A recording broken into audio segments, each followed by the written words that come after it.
The following podcast contains strong language and alternative facts. Follow us on Facebook and Twitter at Heel Podcast.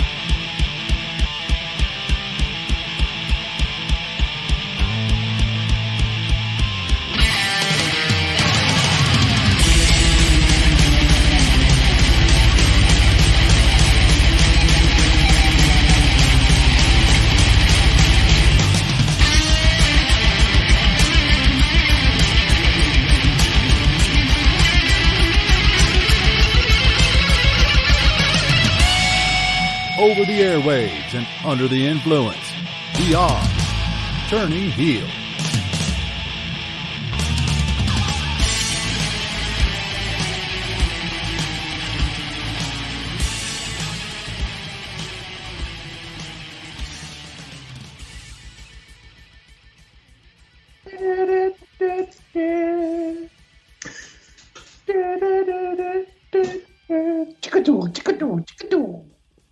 Welcome to the Turning Heel Podcast, and today we are covering the Survivor Series. Who will survive when two teams of five will go at it in the traditional Survivor Series elimination match? Oh, that would have been great if you just went, where teams of five strive to survive. The old tagline for Survivor Series. I'm not that old. I've renamed this Survivor Series 1990 Part 2.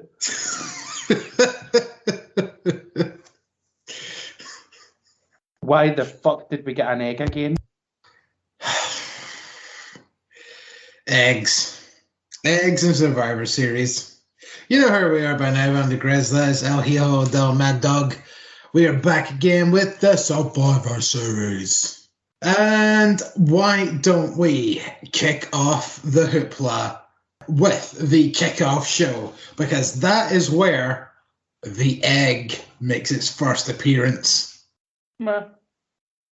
Yeah, but we'll get to that. We start off with the kickoff as the Intercontinental Champion Smackdown Shinsuke Nakamura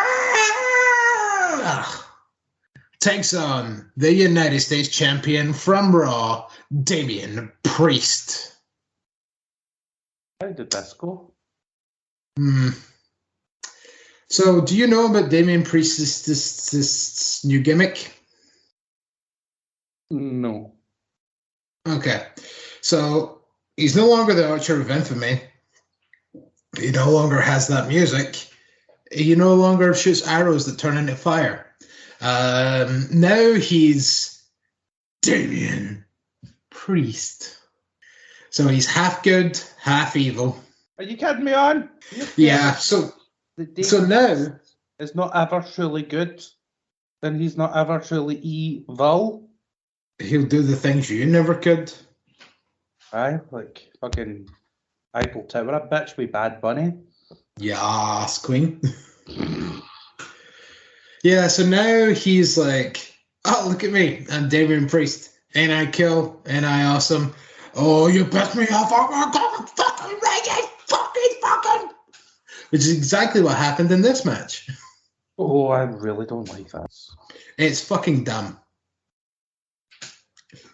So, during the match, Boogs is playing the guitar to keep Nakamura in the match because Nakamura is puppeted by guitar strings these days.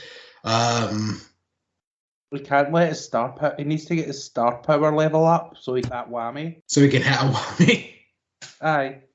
So he can tilt it and activate the star power. Guitar Hero. So the ending of this match comes with Damien Priest knocking Shinsuke out with the sleeper. Boogs plays the guitar, which brings Shin back to life through the power of music. Priest then gets pissed off because he's warned Boogs multiple times about the guitar, and he attacks Boogs, snatches the guitar, snaps it in half, clocks Boogs over the head with the guitar, and then Shinsuke comes out, trying to defend his friend, smacks Shinsuke over the head as well, and it's a DQ. This new priest gimmick is done. And do you know what? I was kind of looking forward to that. Yeah, so was I. If I knew that was going to be the pre-show match, I would have watched the pre-show, but I'm glad I didn't. Exactly. Told you it wasn't worth it. I was watching this show for 2 matches. Priest and Nakamura, Charlotte and Becky. Well, at least one of them delivered. Oh, I did it. Vince then shows up in a limo with a golden egg for some reason. Cleopatra's egg. It's worth $100 million. Do you know the outcome of the egg storyline? Yes. Because I'll tell you what, that's fucking dumbass shit worked on me. What, you watched Raw to see what happened? No, I watched YouTube. Oh. And basically anything that was linked, any video that was linked to the egg, I watched. Okay. Well, we'll get to that when the time comes. We start the show with SmackDown Women's Champion Charlotte taking on Raw Women's Champion Becky Lynch. This was everything I expected it to be. And I didn't expect much, so I was very overly happy with how this went. What do you mean by you weren't expecting much? I mean, I've seen this match a billion times and didn't think that anything new was going to come out of it. But you knew it would have been good anyway. I would argue that this was probably the best match they've ever had. But I feel like the whole animosity between them, because they're obviously not pals right now in real life, really added an extra layer to the match that wasn't there before. Aye, because you were basically thinking, well, this is me. I was thinking to myself, this could turn into a shit show at any minute, and I'm fucking here for it. Yeah. Exactly, especially since Charlotte fucking tried to shoot Nia Jax a couple of weeks ago, so I was thinking, oh, and that's somebody that she considers liking. Like, how are they going to go about with this? Mm-hmm. So Becky Lynch is out with her best Britney Spears impression. As we kind of alluded to, like, this match I felt like was really brutal from the start. Felt as if they were kind of laying into each other a bit more than usual. Letting out some real life aggression. Yeah. Charlotte comes off the top with a miss moonsault and crashes on the outside. Charlotte does a shit version of Andrade's miss-salt into another moonsault. Then, not long after that, Charlotte does a shit version of the big boot spinning elbow that Andrade does. Manhandle slam by Becky gets 2 as Flair gets on the ropes, which is another trope that I'm so goddamn sick of. The whole do a finisher right next to the ropes and then be like, oh, I'm just going to lie on my back and hook the near leg. Dummies. Yeah. Becky comes off with a leg drop, and Charlotte doesn't get out of the way, even though she was meant to. Becky locks in a shitty-looking figure 4, and Flair reverses it, which makes it worse because they both have to sell it. There's a slop salt by Charlotte on the outside. Charlotte then goes for a roll-up and grabs the ropes, but the ref catches her. Lynch reverses, uses the ropes when the ref doesn't see, and wins the match. Yay. I mean, there was a lot of botches there for a match I just claimed I enjoyed. This is going to seem extremely strange, but there was a fair wee bit of botches and stuff. But I'm a big fan of Charlotte Flair, I think, even though I'm fed up with her, but I think she's fucking great. Oh, dear. I watched with her in BT Sports, and I think that changed my perspective a lot. Yeah, I know the one you're talking about. Because aye, you're right. Fuck. Holy shit. I hate this. But you're... I don't know. I don't think she's right. She seems to... And she's not. I mean, the point where she's like, would people be sick of me if I was a man? Yes. And I was like, probably not. No, yes is the answer. You're now female John Cena, and you know what a lot of people did? Get fed up with John Cena. Different reasons. No, same reasons. Shoved down her throat, constantly champion, only does a handful of moves, never seems to really do anything else outside of those moves. And then any time that they do add moves to their arsenal, they look like shite. John Cena with the fucking springboard stunner, anyone? I thought that was fucking awesome. It was not awesome. Wasn't that It was terrible. There was the one that Jackie Chan taught him. Ugh.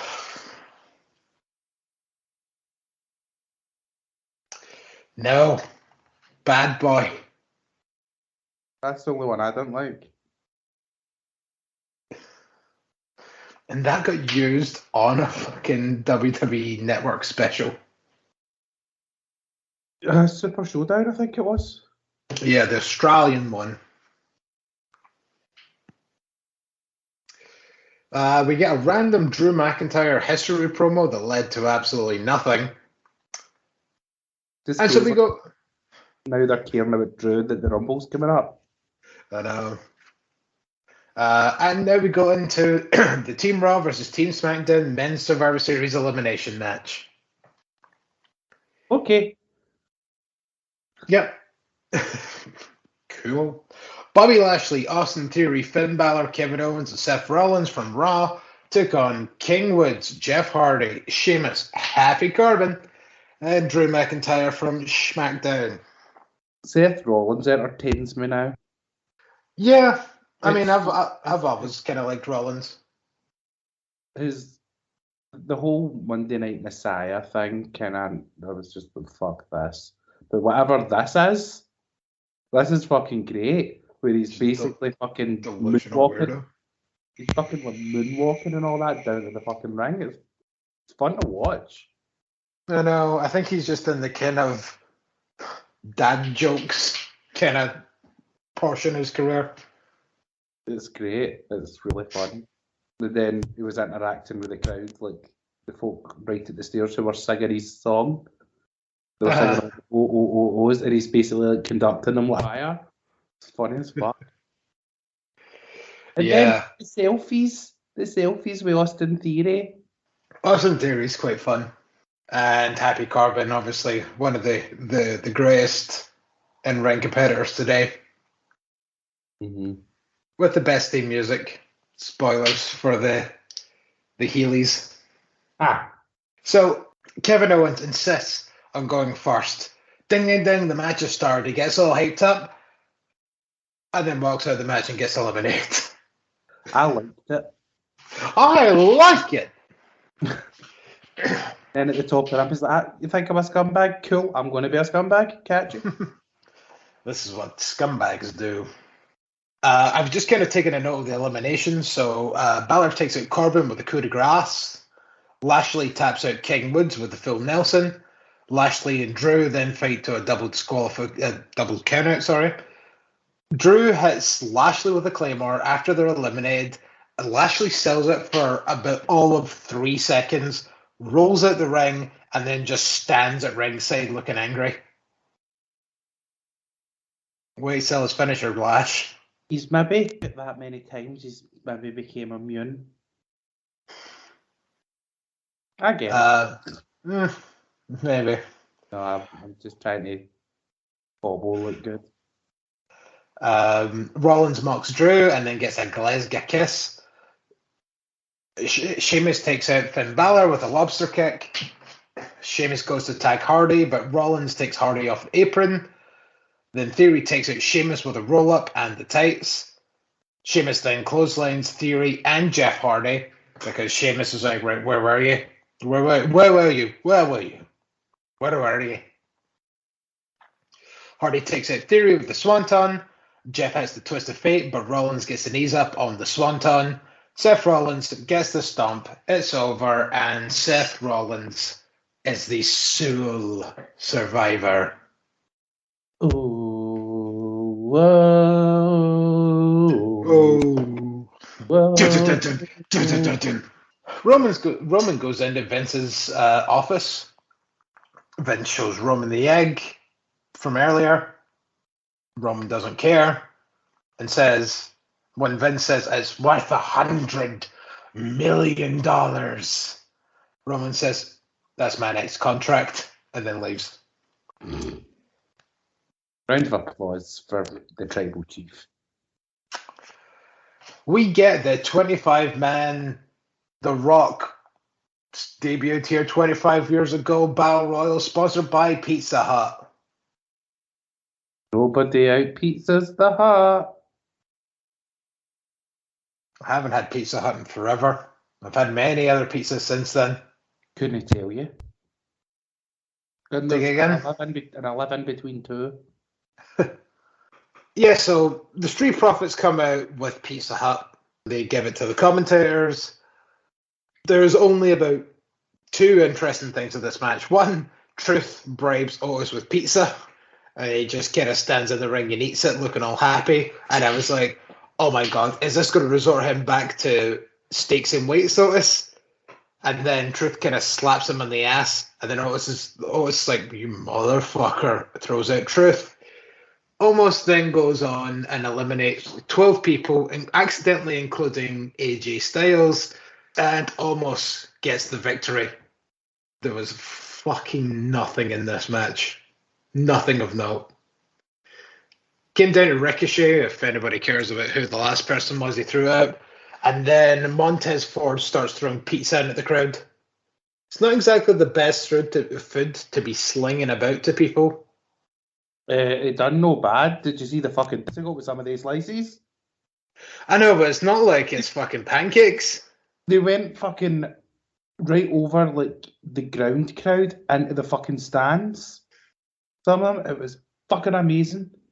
I know, I just feel bad for everybody that was under it. They got covered in tomato sauce. Yeah, I don't know, because the cheese probably hardened a wee bit and created a shell on the outside. One would hope. The sauce intact. One would hope.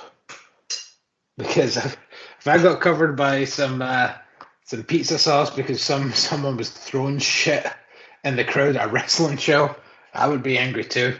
In fairness, I'd be sending my washing bill to Vince, but... So up next, the Smackdown Tag Team Champions, the Usos, took on the Raw Tag Team Championship holders. RK Bro. Yep. Skip. Yeah, this was bad. Yep. Double Uso kick on both the RK Bros. The Flying Uso on to Riddle for 2. The Uso splash. I'm not even sure what the Flying Uso is at this point. Flying Uso. Oh no, the Flying Us. Sorry, is the Samoan drop, and then the Uso splash connects. But as it connects, Randy Orton hits the RKO on the way down on Us to get the victory because apparently Randy Orton was the legal man the whole time. Mm-hmm. So he still has now had more pay-per-view matches than anyone in WWE history.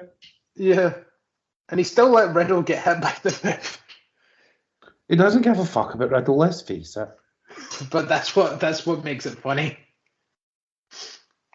It's just like, oh, you got splashed, but I still hit the RKO and got the win. Mm-hmm.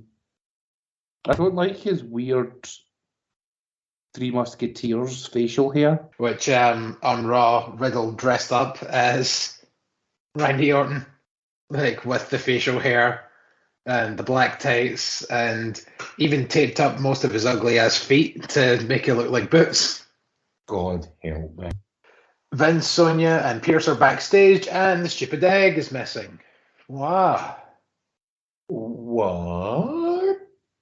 This led to Raw, where it was found within the first hour or so with Sami Zayn constantly saying, I know who did it, I know who did it. And then he brings the culprit in later. It was Austin Theory who snuck into the locker room to get a selfie with it. He heard people coming. He panicked, stole the egg, and ran away to hide it. And so Vince said, whoever can prove that did it will get a WWE title shot against Big E tonight. So Sami Zayn's like, there you go. There's your proof. Austin Theory right there. Give me my title shot. And then Vince turns around and goes, nobody likes a snitch. Then gives the match to Austin. Gives it to Austin Theory. And then even poses with a selfie with the egg for Austin. Egg and the egg one missing thing. This was basically just an advert for that film, wasn't it? Yeah. It was dumb. I think this was potentially dumber than the zombie lumberjack match from that one pay-per-view. Oh, the Army of the Dead. Is that what it was called? Army of the Dead? Yeah, I'm pretty sure. Oh, no, it wasn't. No, that one was worse because fucking stupid ass Damien Priest injured the Miz. Yeah. I mean, to be honest, that actually led to some kind of quality television with the Miz in the wheelchair. I actually felt like Miz was really funny during that. I know, but now we can't say the Miz has never been injured. The Miz has never injured himself. Technically, his wrestling moveset has never injured him. That can still be said. Because, I mean, technically, if you want to talk injuries, remember that fucking time Kofi Kingston legit hit a Trouble in Paradise and blew the Miz's face out? And then the next night on Main Event, back when Main Event was relevant, he had to lose the Intercontinental title to him. Mm-hmm. Yeah. Not an injury per se, but like, you know, he got duffed up for a bit. So this then brings us on to Team Raw versus Team SmackDown's Women's Edition. So Team Raw has Bianca Belair, Carmella, Queen Zelina, Liv Morgan, and Rhea Ripley. Yay! Team SmackDown has Natalya, Shayna Baszler, Yay! Toni Storm, Shotzi, and Sasha Banks. Just like the other match, I've just taken a note of the eliminations. So Toni Storm eliminates Mella with a roll-up when Carmella tries to get her mask on for too long. Shayna does some body slam thing, and Rhea kind of didn't know how to land, so it looked scary as hell. It was kind of like a gut wrench, but it looked like she was kind of meant to take her up into like a powerbomb position. So like it looked like Rhea was kind of starting to bend her way up to that, and then she just kind of got planted on her face. Mm-hmm. I feel like she was kind of lucky on that one. Throughout this whole match, Shotzi and Sasha are still having an argument amongst themselves. Storm eliminates Queen Zelina into a hip toss into a DDT, which is like one of her finishers, but I can't remember what it's called. Don't know if it's like Storm 02 or something like that. Liv and eliminates Storm with a flatliner off the ropes. It's called the Oblivion. Is that what it's called? Liv Morgan's move. All right. I thought you meant Storms. I learned that on the pre-show Extreme Rules. Ooh. Shotzi hits a splash, and then Sasha hits a second splash on Liv to eliminate her. Rhea is then eliminated by Sasha Banks hitting the bank statement, then Shotzi with an assisted sliced bread, and then finally a big boot from Shayna Baszler. Shotzi and Banks both tagging Natalya, and then they fight about who's legal. And then the most convoluted point of this whole match that's really pissed me off. Sasha Banks and Shotzi were on the outside. They start arguing about who was legal. Every time Sasha tried to get back in the ring, another member of Team SmackDown kept pulling her off the apron, getting involved in the fight. And then they all started fighting amongst them. Even Natalya, who was not even like Shotzi and Sasha were fighting. They bumped into Shayna Baszler. So Shayna Baszler at least had a bit of a reason as to why she got into the fight. Then Natalya just ran up for no reason because I'm also involved. Because the way that I took this was, I think the other two clicked that we can't be a good team with Sasha on the team. Then Sasha slides in under the ropes at the 9 count. About 70% of her body is in the ring. Like up to like just below her butt is in the ring. And the ref still counts 10 and claims she's out of the ring. Our feet are, I'll allow it. How many fucking times have you seen people like get like a fucking practically a finger in the ring and they've stopped the count? Guys, it's Survivor Series. Folk get eliminated just with a harsh wind. I just no. Like more of her body's been in the ring than I've seen of a lot of people being in the ring that have considered being in the ring to break a fucking 10 count. Like the referee even like held up the 10 count to her fucking face, and it's like, how could she do that? Because she was in the ring. Referee just doesn't like Sasha and just like, ha ha ha. 10. Big Ty Dillinger fan. 10. Bianca then breaks out of the sharpshooter, rolls up Natalya to eliminate her. Bianca with the implant buster still move to eliminate Bianca. I think that's meant to say Shayna. Mm-hmm. At one point, Shotzi does the upside down, and I was pretty like, maybe you should have stayed in Impact. You could have been awesome in 2K. I think she's for Decay. Say that again? You just want to hear me say that because it's Shotzi. That too, but say it again. I think she's a bit too cool for Decay. I mean, I feel like she can make it work. And then Bianca counters the sliced bread, hits the KOD for the victory. So Bianca went from a 4-1 situation to win. So good for Shotzi for being the last one in there. Seen worse things happen. I mean, yeah. Like Rhea and Candice winning War Games 4-on-2. Yeah. I mean, I thought it was kind of awesome, but like at the same time, it's like, Jesus Christ, that was a bit OTT. Mm-hmm. So Kayla then informs Paul Heyman backstage that Lesnar's suspension has been lifted.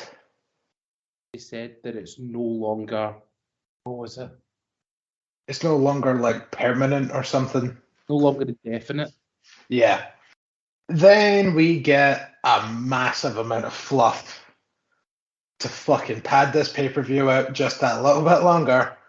Because we get a Lashley promo for no reason, which shows tons of old Lashley clips, including him beating up Simon Dean and him winning the ECW title.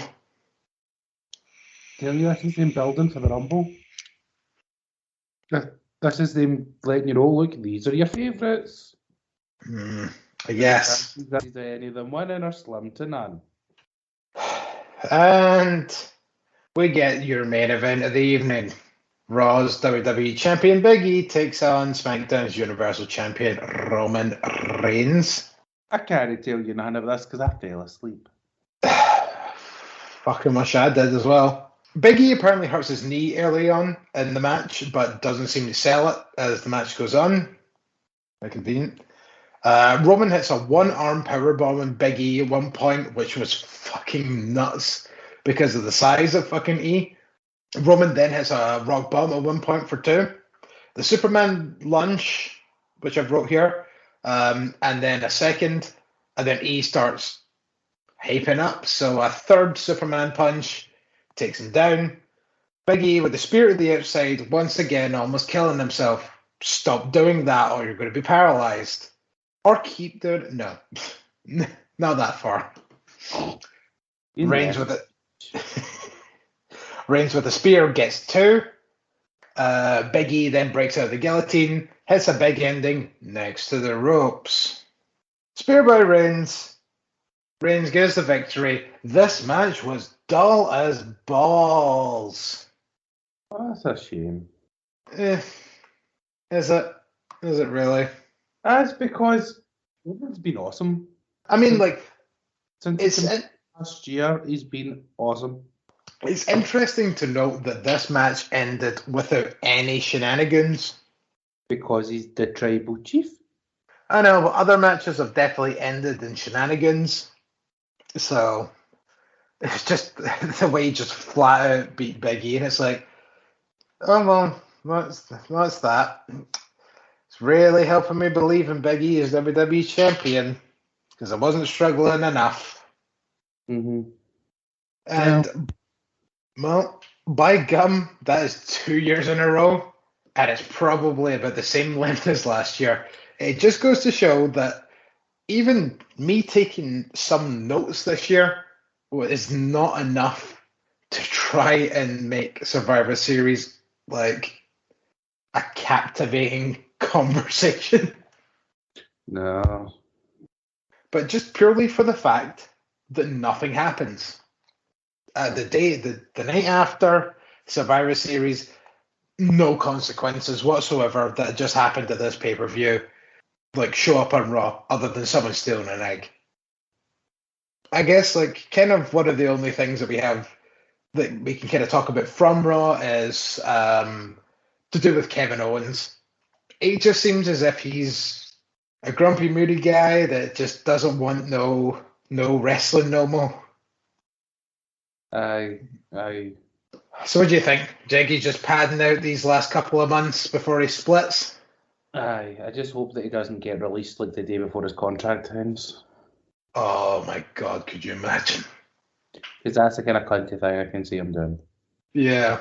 Oh, we're not going to let anybody Dean Ambrose us again. So day before release, day before contract ends, we'll just release them. So they're still under contract, kind of, for like 90 days. Mm-hmm. Ooh. Try to think. I keep feeling as if I hear Sami Zayn's is almost up as well. Yeah, I just think a couple of either. I think it's not long after. Yeah, so I wouldn't be surprised if maybe we see them together because I think like the old Steen Erico tag team could be fun. Yeah, maybe when Ring of Honor gets back up and running. I think like if they were to go to Ring of Honor when Ring of Honor returned, that could give Ring of Honor a real kick up the arse. Yeah. But that's your Survivor Series. Thankfully, this isn't the last pay-per-view of the year because we got Impact's Throwback Throwdown. Is it Throwback Throwdown or Throwdown Throwback? One of the two. Final Battle? Fuck, yeah, we do have Final Battle. In fact, we actually also have NWA's last pay-per-view of the year. Guess we have loads to keep us company. I know, we've got War Games. Oh shit, War Games. As well. Let's do War Games. At least War Games could have potential to be fun. I don't know. I've seen the teams. Yeah, there. For the men's one. Oh, I've not seen that one. I know Toxic Attraction are in the women's one. That's Toxic Attraction and Dakota Kai versus Raquel, Io, the other lass, and just announced on NXT this week, Kaylee Ray. Yeah, I thought it was going to be her because there's like nobody else on the roster other than maybe Saray. Remember Saray when she was big for 5 minutes? And the men's one is Pete Dunne, Johnny Gargano, LA Knight, and Tommaso Ciampa versus. Right, now I get the names right here. Joe Gacy. Carmelo Hayes. Grayson Waller. And Ron Breakker. So they're doing a you guys versus old guys. Okay, I can dig that if that's how they're going with it, but Jesus, does that sound like a match that we would like set up on fucking 2K22? Aye, if you hit random 8 times. I like kind of like Oh man, I like all these guys' theme music. Let's just put them in it so we can hear the theme music on the way to the ring. That's bullshit. Well, I don't know. It could be fun. It could be fun for as long as it's like, because takeovers don't tend to be the longest shows in the world. So see if this is one of the shorter ones, it may have potential to be all right. It's just called NXT NXT 2.0 War Games. Ah, okay. Takeovers are no longer a thing. Fine. NXT War Games it is. Because takeovers were awesome. So there you go. That's kind of a preview of the build up to the end of the year and the build up to day one-ish. Do you want to quickly talk about the MLW War Chamber? Shite. Our assumption was true, and Hammerstone did get injured in that title match, which is why it ended very awkwardly. And apparently he was still injured going into this match. That's why he came in last and done practically nothing. I'll quickly say, War Chamber. It was War Games with 10 guys, but in one ring. So very quickly, the ring got filled up. Rings. Yeah, exactly. Like War Chambers before have had 2 rings. Yeah, I thought that. That's why, like, when it came in, it was only one ring. It's like, oh, this is going to get cramped quickly. And it did. It was very much Battle Riot all over again. There was one point where, I can't remember his name. The little Asian guy from Contra. Ikura Kwan. Yeah, he done a move where he kind of bounced off of somebody and then like kind of stumbled back and walked into somebody from the opposing team, who then kind of like patted him on the back, like, right, you're all right, and then like ran past him and attacked his partner. Yeah. It was like awkward shit like that, and it's like, you cannot have 10 people come into one ring surrounded by a cage and make this like work. Even to the point where like they started throwing people out of the cage to make more space. And then, like, when the final entrant was in, they just had people kind of standing in front of their opponents to keep them at bay, when really there was no space for them to do anything. Yeah. It was a bit of a clusterfuck. But we did get the meeting at the end with Durant and Cesar Durant. Cesar Duran, beg your pardon. And the formerly Katrina, don't know if she's going to be called that in the new one. Maybe not. Lucha Underground will own the name, maybe. Did they own her hair as well? I don't know, but it looks kind of cute. A wee pixie cat. Oh, we should maybe mention the fucking blue balls we got when fucking Duran brought out the monster Matanza. Yeah. 2 seconds later, he takes the fucking mask off and the overalls, and it's like, oh, okay. But you're Jeff Cobb everywhere else. Why can't you just be Matanza here? Yeah. Oh. Well, there goes Robert, I guess. He has completely shut down. Maybe Robert's internet was also upset about the fact that Jeff Corn and the Cobb will just be that and we don't get any more Matanza. So just before we go, just to let you know that we did record an episode kind of giving some brief thoughts on All Out and the Turning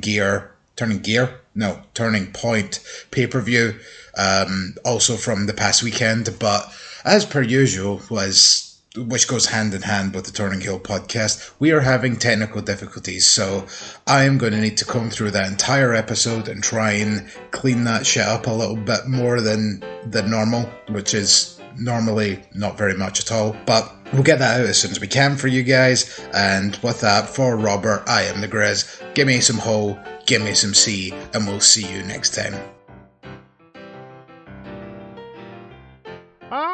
Remember, you can follow us on Twitter and Facebook at Heel Podcast.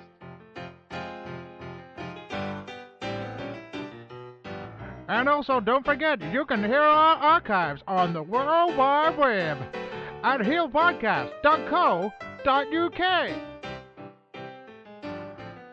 Well, that's all, folks.